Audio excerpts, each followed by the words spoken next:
Right, నమస్తే. ప్రస్తుతం మనతో పాటు అబ్దుల్ కలీం అన్న ఉన్నారు, మాట్లాడదాం. అన్న నమస్తే. నమస్తే అన్న. అన్న, పదే పదే రేవంత్ రెడ్డి ఏదైతే ప్రతిపక్ష హోదాలు వహిస్తూ ఎందుకు రావట్లేరు కేసీఆర్ అని చెప్పి 100 సార్లు అనేక సార్లు అన్న పరిస్థితి చూస్తా ఉన్నాం. దమ్ముంటే కేసీఆర్ బయటకు వచ్చి మాట్లాడని చెప్పి. అంటే ఇప్పుడు నిజంగా కేసీఆర్ రేవంత్ రెడ్డికి భయపడే బయటకు వచ్చాను అనుకోవచ్చానా? ఈ పనికొచ్చే మాటలు అన్న మాట్లాడితే బాగుంటుంది. ఈ ప్రతిసారి పనికి మాలిన మాటలు, పాలన మీద దృష్టి లేకుండా కేసీఆర్ కాలుగోటికి సరిపోయినాడు కూడా ఛాలెంజ్ చేయబట్టే. కేసీఆర్ గారు ఎమ్మెల్యే ఉన్నప్పుడు, కేసీఆర్ గారు మంత్రి అయినప్పుడు నువ్వు ఏడుంటివి, నువ్వు గోడలకు సున్నం వేసుకున్నావు. నువ్వు కేసీఆర్ గారికి ఛాలెంజ్ కట్టుకొని నువ్వు పోటుగాడివి, నీకు భయపడి ఆయన బయటకు వచ్చిండా. మాట్లాడితే హుందాగా ఉండాలి. ముఖ్యమంత్రి స్థాయిలో మాట్లాడు.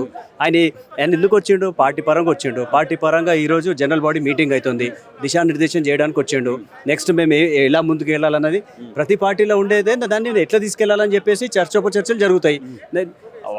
ఏడో గొట్టంగానికి భయపడి బయటకు వచ్చే మనిషి ఆ స్థాయి కేసీఆర్ గారిదా?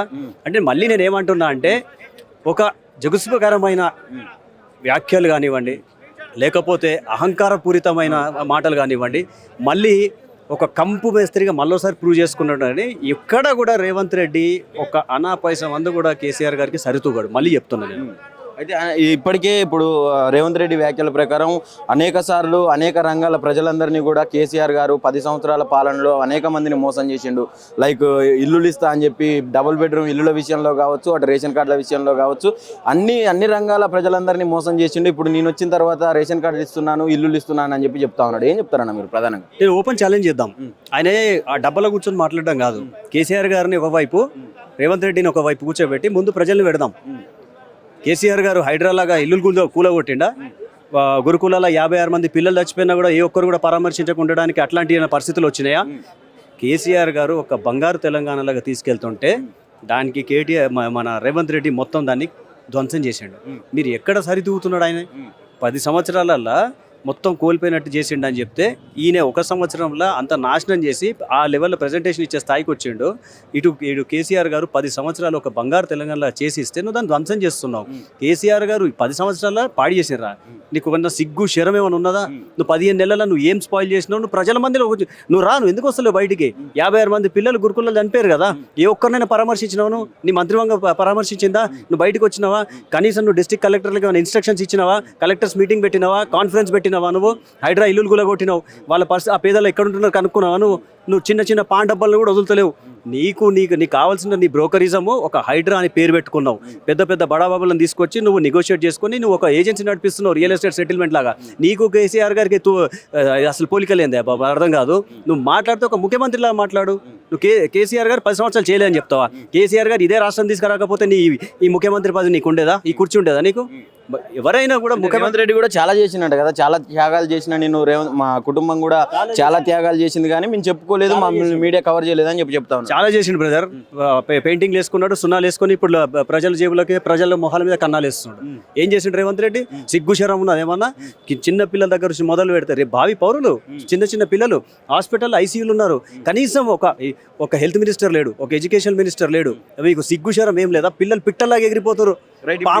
గురించి ఇప్పుడు ఏవైతే మంత్రి శాఖలు ఆయన దగ్గర ఉన్నాయో దీంట్లో గురించి మాట్లాడదాం అన్న. అంటే ప్రధానంగా ఈ శాఖలకు గల మంత్రి శాఖలకు గల అర్హులు, నిజమైన మంత్రులు, అంటే నిజమైన అర్హులు గల మంత్రులు ఎవరు లేరు. అందుకనే ఇవన్నీ నా దగ్గర పెట్టుకున్నాం. ముఖ్యంగా విద్యాశాఖ మంత్రి వేరే చేతిలో పెడితే ఎట్లా ఉంటుందో దాన్ని భ్రష్టు పట్టిస్తారేమన్న దృక్పథంతో నా దగ్గర పెట్టుకున్నా, నేను మంచిగా చూస్తున్నా అని చెప్తా ఉన్నాడు. ఏం చెప్తాను మీరు? నాకు తెలిసి ఈయన కంటే ఎక్కువ భ్రష్టు పట్టించే మంత్రి అయితే లేడు. నువ్వు చదువుకున్నది లేదు, నువ్వు నీ బోడి ముఖానికి నీకు విద్యాశాఖ మంత్రి కావాలి, నీ స్టెథోస్కోప్ ఎక్కడ పెడతారో తెలియదు, నువ్వు మళ్ళీ హెల్త్ మినిస్టర్ పెట్టుకున్నావు. మాట్లాడితే సిగ్గు శరం ఏమైనా ఉండాలి కదా.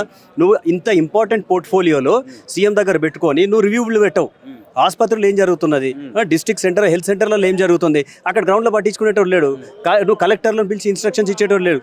కనీసం గ్రౌండ్లో ఆసుపత్రుల పిల్లలు ఐసీయూలు ఉన్నప్పుడు కూడా బేసిక్గా ఒక హ్యూమానిటేరియన్ బేసిస్లో కూడా పరామర్శించేటోడు కరువు అయిపోయాడు.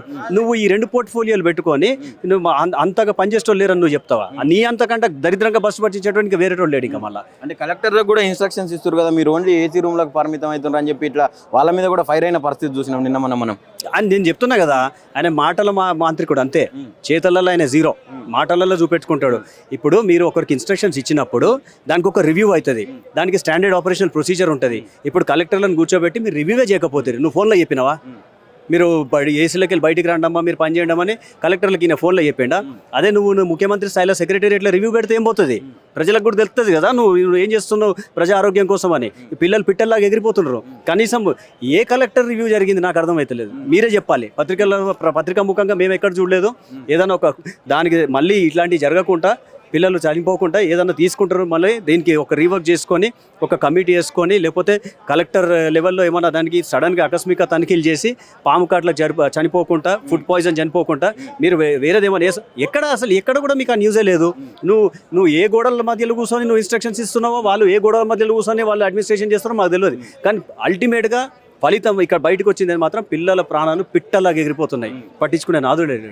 రైట్ అన్న, ముఖ్యంగా ఇప్పుడు కేసీఆర్ గారు విస్తృత స్థాయి సమావేశం జరిగింది, లోపల దానికి హాజరయ్యారు. మీ పార్టీకి కానీ ఎలాంటి దిశానిర్దేశం చేశారు? ఎలాంటి ముందస్తు కార్యాచరణ ఎలా ఉండబోతుంది పార్టీది? ఏమైనా మార్పులు చేర్పులు జరిగినాయా?